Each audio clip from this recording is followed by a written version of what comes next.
कुछ लोग हमेशा खुली किताब की तरह होते हैं, अंदर बाहर एक जैसे। ऐसे लोग अक्सर मनमोजी होते हैं, चंचल होते हैं और ये जल्दी किसी का दिल नहीं दुखाते। लेकिन कुछ लोग ऐसे भी होते हैं जो भीड़ में होकर भी तन्हा महसूस करते हैं। मतलब होठों पर मुस्कान लेकिन आंखों में आंसू होते हैं। दूसरों के सामने खुश लेकिन अकेलेपन में बहुत दुखी होते हैं। आप सोच रहे होंगे कि ये सब बातें मैं क्यों कर रहा हूँ। जी हाँ, आपने बिल्कुल सही समझा। हमारी आज की कहानी यहीं से शुरू होती है।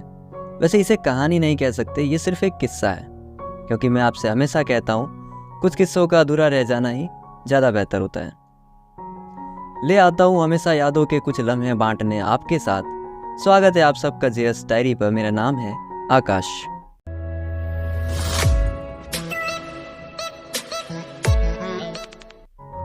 हमारी आज की कहानी सोनिया और रोहन की है। इन दोनों का स्वभाव एक दूसरे से बिल्कुल अलग था। जैसा कि मैंने कहानी की शुरुआत में कहा था, रोहन की जिंदगी खुली किताब की तरह थी। अपनी अलग ही दुनिया थी उसकी। रोहन हमेशा सफ़र चाहता था। उसे हमेशा सफ़र में रहना पसंद था, नई जगह जाना, नए लोगों से मिलना, बस यही रोहन की ज़िंदगी थी। लेकिन सोनिया बिल्कुल अलग थी। वो अक्सर लोगों के सामने तो मुस्कुराया करती थी, लेकिन अकेले में अक्सर रोया करती थी। सोनिया अक्सर महफिलों से भागा करती थी। उसे दोस्त पसंद नहीं थे, इसलिए कुछ साल पहले अपना शहर ग्वालियर छोड़कर वो जयपुर रहने चली आई थी। सोनिया की आदत थी कि वो अक्सर दिन भर की कुछ घटनाओं को अपनी डायरी में लिखा करती थी। जो बातें, जो तकलीफ़ें कोई नहीं जान पाया, वो सब उसकी डायरी को पता था।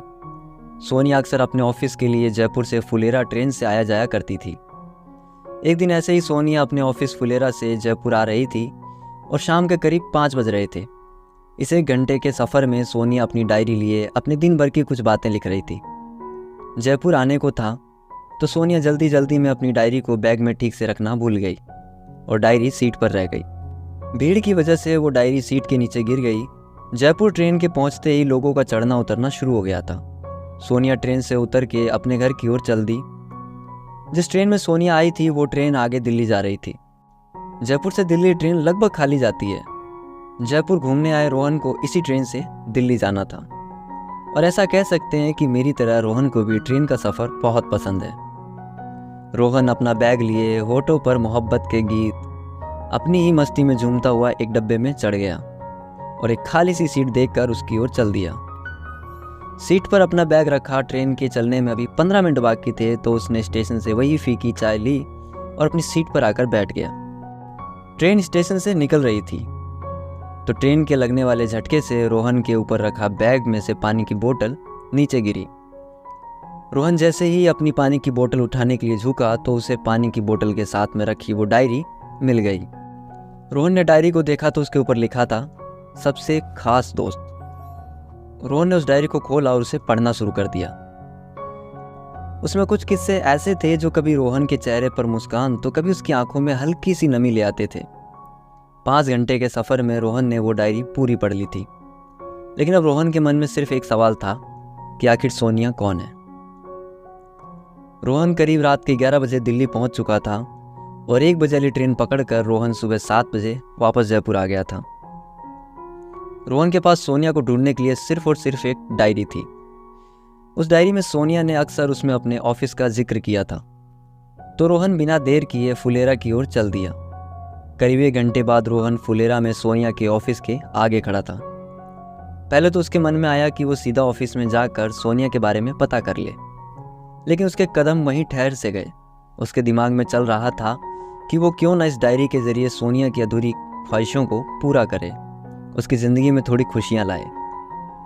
रोहन के लिए सोनिया को ढूंढ पाना इतना मुश्किल नहीं था। ऑफिस से उसे सोनिया के बारे में पता तो चल गया था, और जब देखा तो एक सीधी सादी उलझनों से घिरी एक लड़की थी। रोहन अक्सर सोनिया के आसपास ही रहता था, पर उसे कभी सामने नहीं आया। डायरी की मदद से रोहन सोनिया की अधूरी ख्वाहिशें पूरी करने लगा। शुरुआत में तो सोनिया को यह सब एक महज इत्तेफाक लगा, लेकिन जब उसे लगा कि उसके आसपास का माहौल एकदम से बदल सा गया है तो उसे कहीं ना कहीं इन सब बातों का कनेक्शन उसकी खो चुकी डायरी से लगा।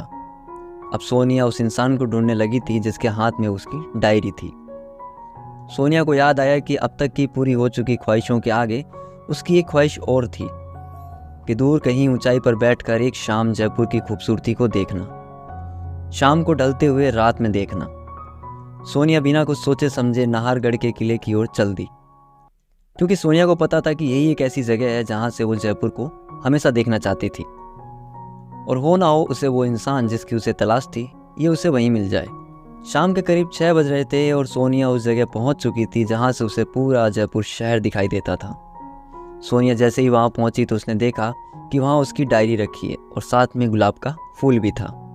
सोनिया ने डायरी उठाई और आसपास के लोगों से पूछना शुरू किया, लेकिन यहाँ भी उसका जवाब सिर्फ ना था। थक हार कर सोनिया वहीं बैठ गई और डायरी को खोलकर देखने लगी तो उसमें बस एक लाइन लिखी थी, 100 बातों की सिर्फ एक बात थी जब तुम्हारी डायरी मेरे साथ थी, अब वो नहीं तो लगता है जैसे कोई बात नहीं हुई। कहा था मिलेगी एक रात ख्वाबों में मेरे साथ, पर लगता है उसके शहर में अभी तक रात नहीं हुई। सोनिया ने डायरी बंद की और वापस जयपुर शहर की ओर चल दी। रात के करीब 9 बज रहे थे और सोनिया ख्वाब नाम के सबसे खूबसूरत रेस्टोरेंट के सामने खड़ी थी। बस इतनी सी थी ये कहानी, या शायद किस्सा कह लो। दरअसल सोनिया की डायरी की आखिरी ख्वाहिश थी कि सोनिया अपने लव के साथ इस रेस्टोरेंट में डिनर करे। कहा था ना कि कुछ लोग छोटी छोटी बातों में ही अपनी खुशियां ढूंढ लेते हैं। आपको ये किस्सा कैसा लगा हमें मैसेज करके ज़रूर बताइएगा, और अगर आपके पास भी कोई ऐसी कहानी या ऐसा किस्सा है जिसे आप औरों तक पहुंचाना चाहते हैं तो हमें बताइए। कहानी आपकी हमारी ज़ुबानी। आपसे फिर मुलाकात होगी एक बार फिर एक नई कहानी या एक नए किस्से के साथ में। तब तक के लिए बने रहिए जेएस डायरी पे। मेरा नाम है आकाश।